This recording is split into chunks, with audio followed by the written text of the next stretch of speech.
ከአርቲስቷ ሽምግልና በኋላ የተሰሙ አዳዲስ መረጃ ምንድነው ነግራችኋለሁ። አርቲስት ፈናን እንግዲህ በመጨረሻም በትዳር ልትጣመር መሆኑ ተሰምቷል። እንዲሁም ደግሞ አርቲስት ሰለሞን ተካ መኪና ሊገዛላቸው ቻሌንጅ ተጀምሯል። ለምን ካላችሁኝ ታክሲ ለመሳፈር ሲሯሯጡ የተለቀቀው ቪዲዮ እጅግ በጣም በብዙዎች ዘንድ መነጋገሪያ ሆኗል። ሰይፉ ሾው ላይ አልቀርብም ሲል የነበረው አዶናይ ዛሬ በአመለሰት ሙጬ ዩቲዩብ ቻናል ላይ ቀርቦ እጅግ በጣም መነጋገሪያ ሆኗል። ምንድነው ነገሩ? ምን እየተካሄደ ነው? እንግዲህ አዶናይ ፋታ እያሳጣ ነው አንዱን ስንለው አንዱ። እንዲሁም ደግሞ የአዶናይን ቻሌንጅ ሰራለሁ ብላ ጉዳት የደረሰባት ልጅ እጅግ በጣም መነጋገሪያ ሆናለች። እሱንም አሳያችኋለሁ።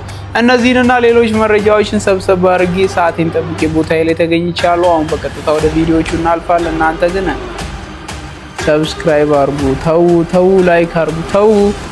ወደ መጀመሪያው መረጃ ሳልፍ እንግዲህ ውድ ቤተሰቦች እጅግ በጣም መነጋገሪያ የሆነ አንድ ቪዲዮ አሳያችኋለሁ። የበግ ለምድ ለብሰው ወደ ሌላ ሀገር ሊገቡ ሲሉ የተያዙ ወጣቶች እጅግ በጣም በዓለም ዙሪያ መነጋገሪያ ሆኗል።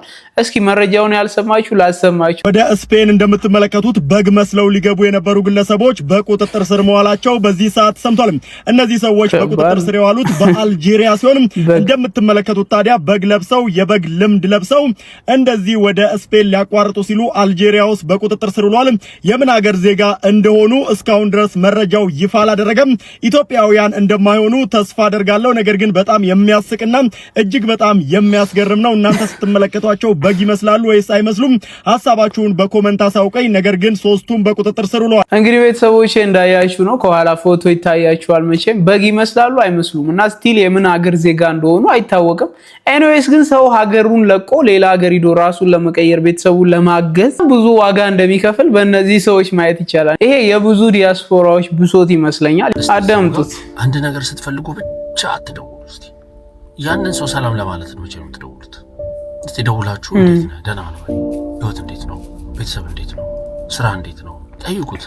እግዚአብሔር ይመስገን የሚለውን ድምጽ ራሱ ከሱ እንዲያወጣ ምክንያቱ ነው። እስቲ አንድ ነገር ስትፈልጉ ብቻ መደወል። ልክ የአደጋ ጊዜ ተጠሪ ይመስል በአደጋ ጊዜ በቸገራችሁ ጊዜ ብቻ የምትደውሉት ነገር አይደብራችሁም እንዴ? እናንተ ይደውሉለትና ሰላም ነው ወይ? መደወል እንኳን ቢያቀታችሁ ሜሴጅ ላኩለት። አንድ ቀን መልካም ነገር ካረክላችሁ ያችን ላረክልኝ ነገር እጅግ አድርጌ አመሰግናለሁ። እስቲ አመስጋኝ ሁኑ። ሁልጊዜ ችግር ላይ ብቻ እየደወላችሁ ሬቤስም ይሄ የብዙ ዲያስፖራዎች ብሶት ይመስለኛል ሳይሆን ነውም ደግሞ እንጂ። ምክንያቱም በጣም አብዛኛው ሰው ለችግሩ ብቻ ነው የሚደውለው፣ ትዝ አይለውም። ልክ ሲቸገር ግን ያ ሰው ትዝ ይለዋል ማለት ሌላ ጊዜ በደላው ጊዜ በተመቸው ጊዜ ጥሩ ሙዱስ በሆነ ጊዜ ያ ሰው ትዝ አይለውም ማለት ነው። ልክ ግን ሲቸግረው ኦኬ ከሌ ጋር ልደውል፣ በቃ አጎቴ ጋር ልደውል እሱ አሜሪካ ስላለ ምናምን የሚል ሙድ ያራምዳል። ኤኒዌይስ እናንተ ግን ይሄንን ሐሳብ ትቀበሉታላችሁ ወይስ አትቀበሉትም? ሐሳብ አስተያየታችሁን ስጡበት። ግን በጣም በእርግጠኝነት ብዙ ዲያስፖራዎች በዚህ ሰዓት ሰዎች ለችግራቸው ብቻ ሲደውሉ ደስተኛ አይሆኑም። ሰሞኑን መነጋገሪያ ወደ ፈናን ሽምግልና ጉዳይ እናልፋለን። እንግዲህ እንደምትመለከቱት በጣም ስሜታዊ ሆናለች ፈናን። ከእናቷ ጋር የደነሰች ነው፣ እያለቀሰች ነው ያለችው እንደምታዩት።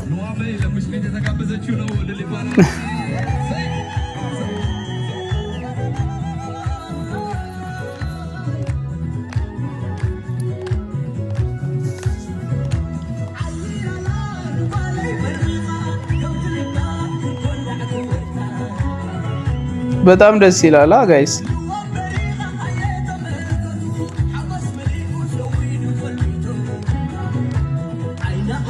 እንግዲህ የሌላ አርቲስት የለም። አርቲስቶቻችን ተገልብጠው ሄደው ነው ይሄንን ሽምግልና የተሳተፉት።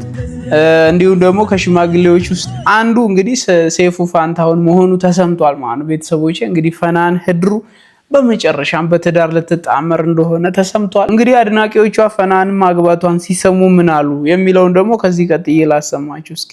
የኔ ቆንጆ እንዴት አባታ እንደምታመርኩስ አንተ ፈናን እኮ ልታገባ ነው? ምን ፊልም ላይ አንዴ ሽምግልና ተልኮ ምናምን አታይ። አንተ ተጣልታ ለእርቅ ምናምን እንደሆነ አሬ ምን እርቅ ምናምን ነው ሰውዬው። ይኸው እንትኑን አብዳንዬ የኔ እናት ምን ነው አምላኬ በሌሎች ወንዶች አይን ኩራሪት አርጋት ብዬ ለምኝ እኔን ኩራሪት አደረክኝ።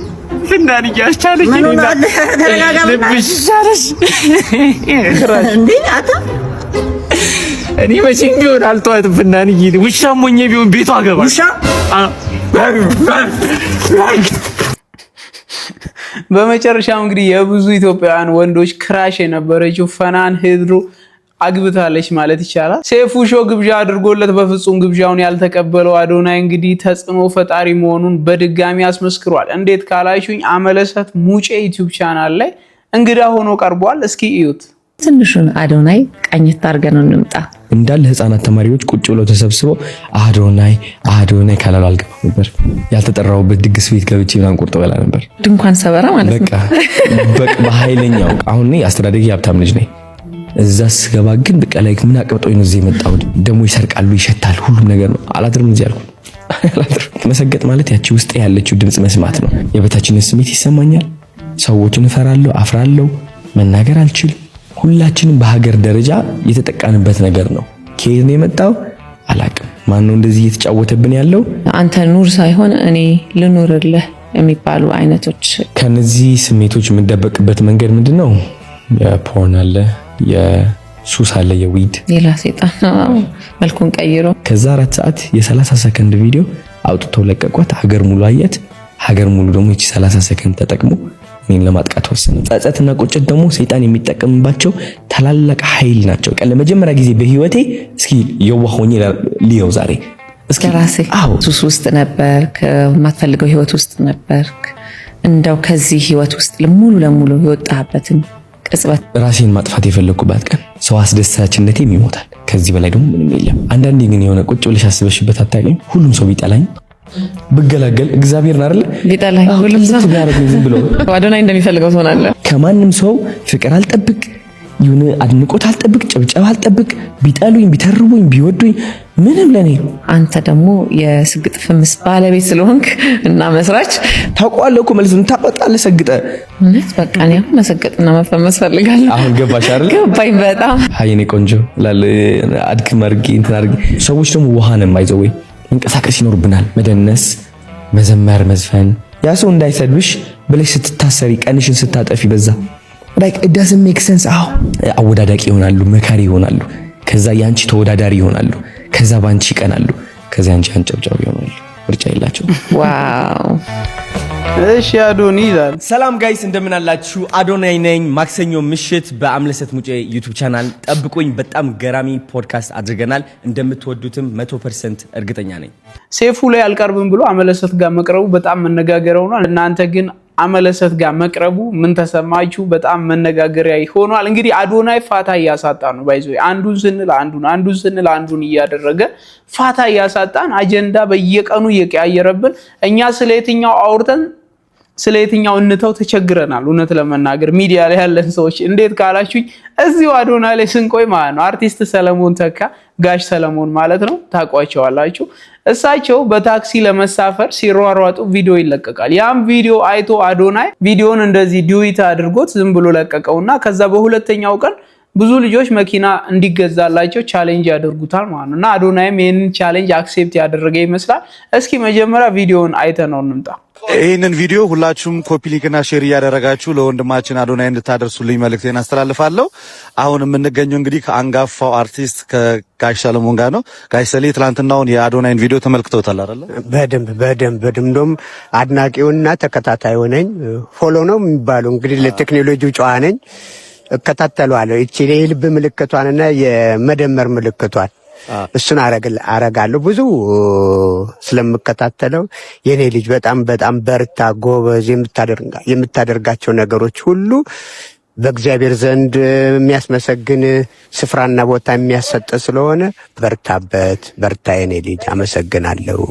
እና እንግዲህ የቲክቶክ እንክፈትላቸው እያልክ ነበር አዶናይ። ከታች የእሳቸው የቲክቶክ አካውንት አለ፣ በዛ ልታግዛቸው ልትረዳቸው ትችላለህ። ያንን ቪዲዮ ስላጋራችሁት ሁላችሁም እናመሰግናለን። እንግዲህ ከጋሽ ሰሌ ጋር ላይ ያለ ነው አላቸው የቲክቶክ አካውንት እና ይሄንን ቪዲዮ ኮፒ ሊንክ እና ሼር እያደረጋችሁ ለአዶናይ ያድርሱለት። ትክክለኛው ፔጃቸውን ከታች እኔ አስቀምጥላችኋለሁ። ሁላችሁም ኃላፊነታችሁን ተወጡ። እሺ፣ እናመሰግናለን። እኔም አመሰግናለሁ። እግዚአብሔር ይስጥልኝ፣ ተባረኩልኝ። አሜን። ይሄንን ቪዲዮ እንግዲህ የሰማው አዶናይ በመጨረሻ መኪና ይገዛላቸው እንዴ ሲል ይጠይቃል ማለት ነው። ይህ ቪዲዮ እንግዲህ 100 ምናምን ሺህ በላይ ላይክ አግኝቷል።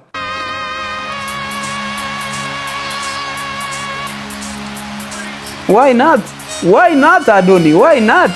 መኪናስ ምን ጣጣ አለው ለአንተ ብራዘር? በተደጋጋሚ እንዳሳየህን አቅም እንዳለና የምር ማድረግ እንደምትችል ብዙ ጊዜ አሳይተህን አዶናይ ካወራ ያደርገዋል ብዬ ማመን ጀምሬያለሁ እኔና እንግዲህ ታውቃላችሁ ነፂን ምን አላት? እኔ ፌመስ አርቲስት አደርግሻለሁ አዲስ አበባ ውስጥ እያለ ይኸው ቆሎ መሸጧን አስትቶ አዲስ አበባ አምጥቶ ከሱ ጋር ያኖራት ነው። ዲቻ ቦይስን ድንገት ነው መንገድ እየተሻገረ እንግዲህ 10 ብር እየተቀበሉ ሲያሻግሩ አይቶ ስራ ፈጠራቸው አስገርሞት እነዚህ ልጆች ቲክቶክ ልክፈትላቸው አለ። ከፈተላቸው፣ ላይፋቸው ተቀየረ እና ብዙ ነገሮችን ያወራል ያደርጋል። እንግዲህ ለባቡል ሀይር ያደረገውን አይታችኋል። የራምዚን የሰጠውን ቻሌንጅ ሁሉን ነገር ከጀመረ ይፈጽመዋልና በጣም ደስ እያለኝ ስለሆነ በዚህ ምግባሩ አሁንም ለጋይሰሌ እንግዲህ መኪና ገዝተ እንደምትሰጣቸው በጣም እርግጠኛ ነኝ። ያው በስፖንሰርም በምንም ታገኘዋለህ ነው። ቀጥታ አንተ ካሽ ከፍለ ባይሆንም ግን ትልልቅ ድርጅቶች አንተን ለማግኘት ስለሚፈልጉ ይሄንን ኦፖርቹኒቲ ተጠቅመ ብትገዛላቸው እንደ ህዝብ ነው ደስ የሚለን ማለት ነው። ጋይሰሌ በዚህ እድሜያቸው ታክሲ ተሯሩጠው ሲገቡ በጣም ልብ ይነካል። ያውም በኢትዮጵያ ውስጥ ትልቅ ስራ የሰሩ ትልቅ የቲያትርና የፊልም ሰው ማለት ነው። ኤኒዌይስ ቤተሰቦቼ ለጋይሰሌ መኪና እንዲገዛ አዶኒን እዚህ ቪዲዮ ስር ሜንሽን አድርጉት። አዶኒ ማድረግ ትችላለህ፣ ካወራህ ደግሞ ታደርገዋለህ። በየቀኑ ግን አጀንዳ እየቀያየርክ አታስጨንቀን በሉት። ይመቸው። እንግዲህ ሌላኛዋ የአዶናይን ቻሌንጅ እሰራለሁ ብላ አደጋ የደረሰባትን ልጅ አይተን እንምጣ። እንዴ እንቅልፍ መጥቶብሽ ነው እንዴ? ተኝታ ነበረ? ሜላቴ እንዴ ነሽ? ሰላም በይ። ምን ነው እንዴ? አናዷን የተፈረሰው መኪናው ጨፈ ባይዘው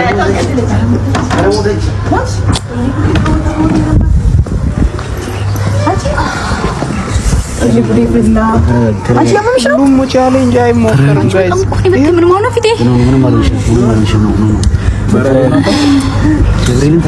ሁሉም ቻሌንጅ አይሞከርም። እቺ ልጅ አሁን በቃ ቆርጦ ጥሏት ነበር። እንደውም አዲስ መኪና ስለሆነ ጎሚኒ ምናምን ስላለው እንጂ ያሮጌ ምናምን ቢሆን በቃ ያነሳላታል። ኤኒዌይስ ግን ቻሌንጅ ስትሞክሩ በጣም ሴፍ የሆነ ቦታ ላይ ጉዳት የማያደርስ ቦታ ላይ ሆናችሁ ብትሞክሩ ጸዴ ነው። እዚህ ቤት አቤት። እሺ ሰላም ናችሁ? ሰላም ነው። እንዴት ነሽ? ሰላም ነው። እንዴት ነሽ? አለው ልብስ የምታጠብ እኔ ላይ ነው አይደወልሽው? አዎ እዚህ ቤት ወጥቻለሁ ከዚህ በፊት። እውነት አምጪ እሺ የምታጠበው። እሺ ይሄ ነው ያው እነዚህ ናቸው። ይሄ ችግር የለውም። አሁን ነው የምጨርሰው። አሁን ነው ጨርሼ የምወጣው። ያንቺ ነው ሱሪ? አይ የባለቤቴ ነው። ያምሻል እንዴ? የወንድ ልታሳጥበኝ ነው እንዴ? እንዴ ምን ሆነ ነው? ልታባረን እንዴ? እንዴ ምንድነው? ሰው አጥበም እንዴ? ምን ይሰራል? ወንድ አይደል? እንደኔ ወንድ አይደል እንዴ? ለምን አይሰራም እሱ? አጥበም ይሄ ምኑ ነው የምከብደው? ይሄ ማጠብ ምኑ ነው የምከብደው? እንዴ አጥባለሁ ብለህ አይደል እንዴ? ምን ችግር አለ? ያንቺን ብቻ አምጪው፣ የልጅሽንም አምጪው፣ ችግር የለም። አለ እንዴ? ሰላም ነው? እንዴት ነው? አይ አሁን ቋንቋ እሱ የምታጥብ እንደውም የሱ ነው የሚያጥበው። መጀመሪያ እሱ ታጥብ፣ ነገ ስራ ገቢ ስለሆነ የሱ ታጥብ። አወራም እንዴ? አዎ እኮ አይሰማም እኮ ነው። ትንሽ ጆሮውን ያመዋል። ይጠባው እሱ የራሱ አንቺን ብቻ ታንተ እንደዚህ አይደረግም። እናትሽ ሳሙና አምጪ። እንኩሱ አልተቻለም። እግዚአብሔር ይመች ብራዘር። ይሄን ቪዲዮ ይዩት እስኪ ታምናላችሁ? 18 ዓመቷ ነው። በእርግጥ ግን ስቲል ድንግል እንደሆነች ተናግራለች። አዳምጧት። ማለት ከወንድ ጋር ራሱ እንደዚህ ይሄን ያህል ሴክሹዋል ሪሌሽንሺፕ ስቲል ኖሮኛ ያውቅ አሁን ሰው ሌላ ነገር ነው የሚመስል ገብቶሻል። ስቲል አም ቨርጂን ባይ ዘ ዌይ ስነግርሽ እግዚአብሔርን ምንም አብሮኝ ያለውም ሰው የሚያከብረኝ ሰው ነው ምናምን ጭራሽ አላውቅም። በግንኙነት ውስጥ ኦፍ ኮርስ ጓደኛ አለኝ ግን አላውቅም እንደዚህ ነገር ጭራሽ። ራሴን የማከብር ሰው ነኝ። ከትዳር በኋላ የሚደርስ ምንም እንትን የለውም። ስለ ኢነርጂም ሳወራ ሲጀመር ፕሮቴክት አድርጉት። ሴክሹዋል ኢነርጂ ኢዝ ፓወርፉል ኢነርጂ ዝም ብላችሁ እንትን አትበሉ ምናምን ስል ሳልኖረው ነው እንዴ ማወራው። ገብቶሻል አይደለ? ኖሬው ነው። ምክንያቱም ፓወርፉል እንደሆነ አውቃለሁ።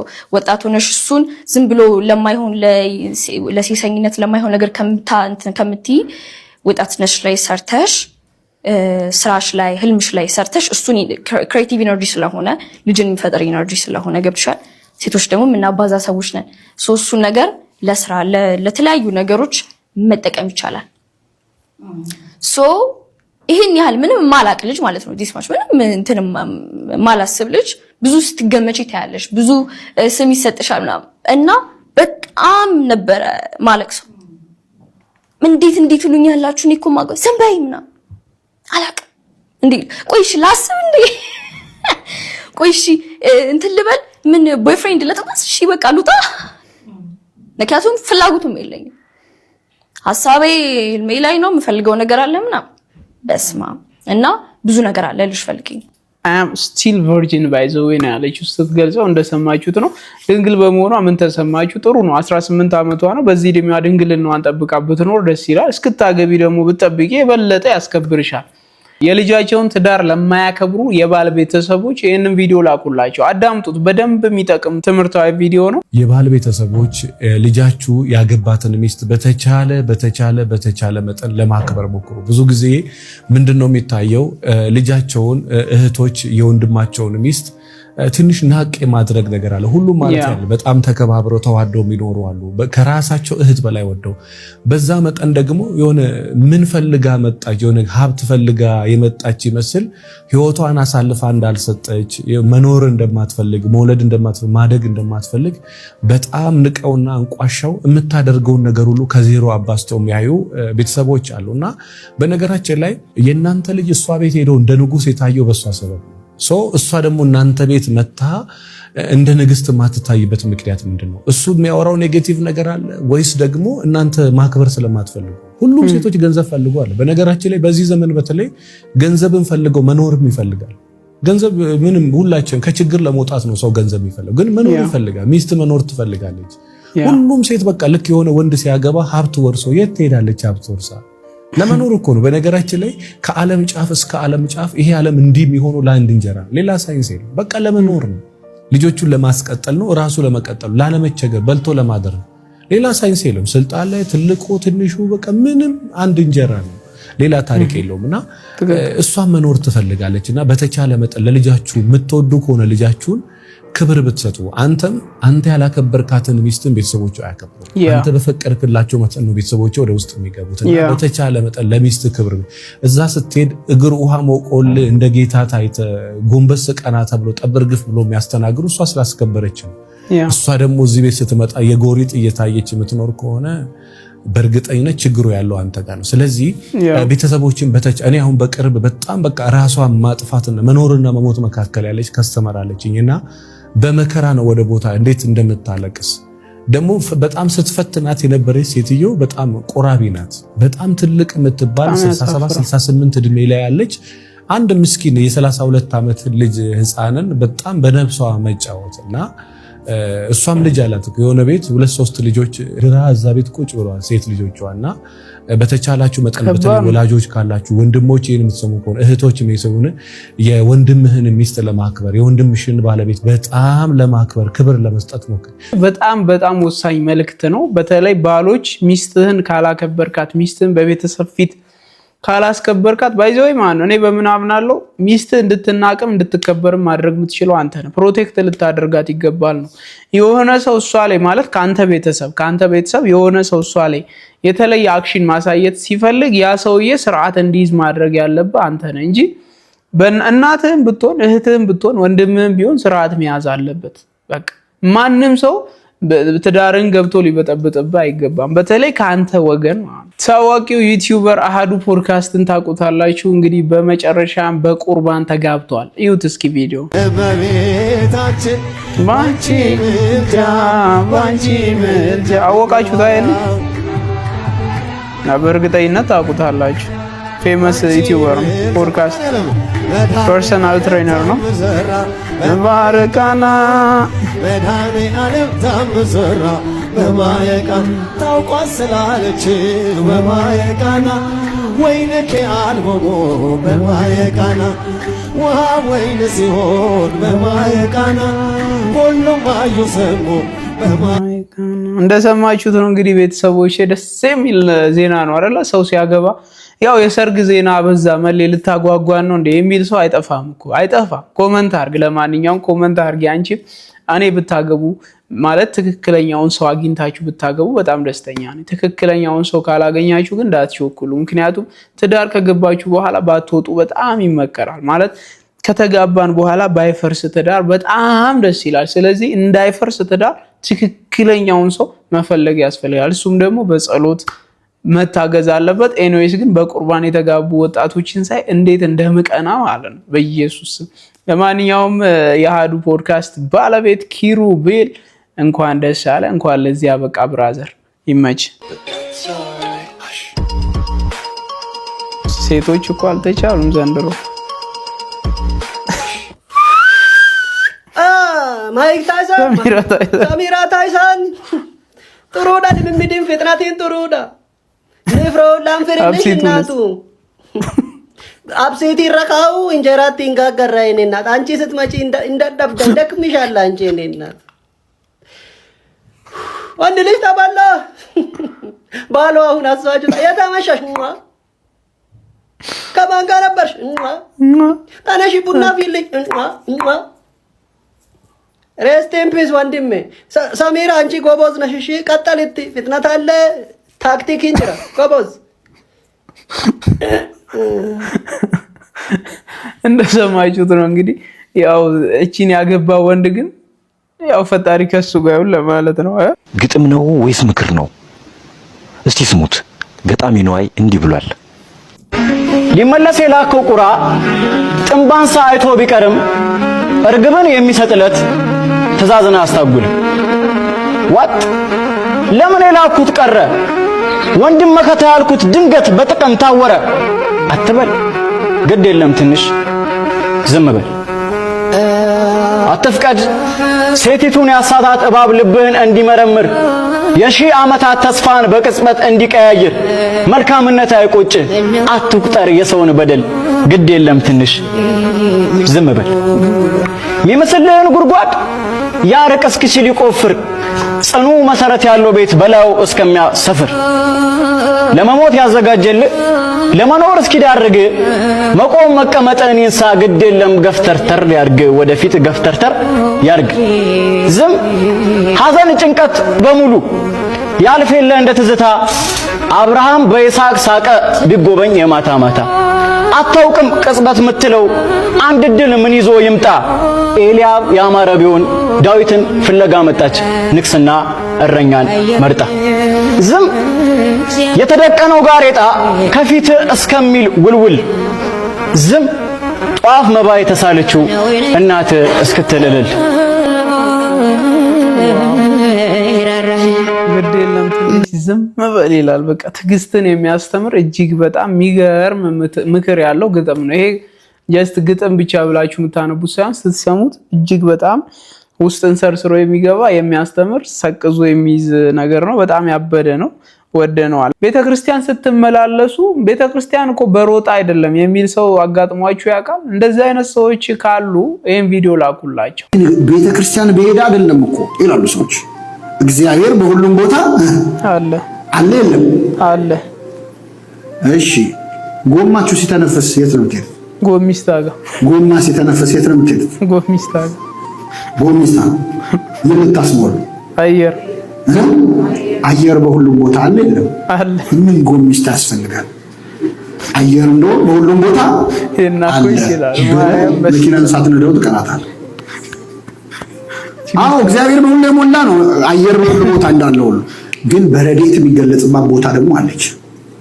30 ጸሎት ቤተ ከምትጸልይ አንድ ጸሎት ቤተክርስቲያን ብትጸልይ በዚህ ስፍራ ለሚጸልይ ጸሎት አይኖቼ የተከፈቱ ይሆናሉ ብሎ ቃል ገብቷል። በቃ ምን እንግዲህ እሱ ካለ ምን እናደርጋለን? ለሰሎሞን አለው እኮ አይኔም ልቤም ዘወትር በዚህ ስፍራ ይሆናል።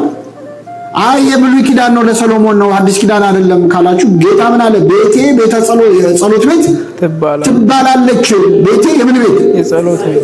አይ ጌታ ያለው ለጻፍት ፈሪሳውያን ነው አዲስ ኪዳን ላይ የለም። ሐዋርያት 9 ሰዓት ወደ ምኩራብ ሄዱ ነበር ይላል። ለምን ሄዳሉ? ለጸሎት ሊጸልዩ። ስለዚህ እግዚአብሔር የሆነ ቦታ ገስግሰን ሄደን እንድንጸልይ ይፈልጋል። ተራራ በወጣ አይደለም ገዳም ለገዳም በዞር አይደለም። ጌታ ተራራ ለተራራ እንዴት ሲዞር ነበር? ኦፍ ኮርስ እኔ እኮ በጣም ይገርም ነው። ኢየሱስን እናውቀዋለን ብለው አንዳንድ ሰዎች ገዳም መሄድ አያስፈልግም ተራራ በወጣ አይደለም ይላል። ኢየሱስን ያገኘነው እንግዲህ ተራራ ላይ ነው። እኛ የተራራው ስብከት ሲሰብክ አይደለም? አዎ በታቦር ተራራ ላይ ነው ያየነው ጌታ። ተራራ ምን ያረጋል? ሰይጣን ምን መሰላችሁ? ሲያቃልልብ እኮ ነው። በቃ ምን ያረጋል? ሁሉ ነገር መሄድ አያስፈልግም፣ መብላት መንቀሳቀስ አያስፈልግም። በቃ እዚሁ ቁጭ ብለህ ሽባ ሲያረግ ማለት እማን እንጂ ችግር የለውም። ከቤት ተነስተ ቤተክርስቲያን እስክትሄድ ድረስ ያለው እርምጃ ኃይል እንደሚሰጥ ያውቃል። ወደ እግዚአብሔር መገስገስ ያለውን ክብር ያውቃል። ስለዚህ ምን እዚህ ቁጭ ብለህ እኮ ትደርስበታለህ ይላል። እንግዲህ እንደሰማችሁት ነው። ቤተክርስቲያን ስንሄድ እየጠበቁ ምን ቤተክርስቲያን ስለሮጥክ ጻድቅ የሆንክ መሰለ እንዴ ምናምን እያሉ ለሚያሸማቅቁ ሰዎች ይሄ ቪዲዮ ይገባቸዋል። ዲያቆን ሄኖክ ኃይሌ እጅግ በጣም በሚገርም ምሳሌ ቁጭ አድርጎልናል ማለት ነው። ሁሌም ከቤቱ የማንርቅ ያድርገን መድኃኒዓለም አሜን። ያ ሚያዝግህ ወይ ተሪላ ጊዜ በኋላ ቀን ወጣልን ምን ልታዝና ምን አለ የሚበላ ነው?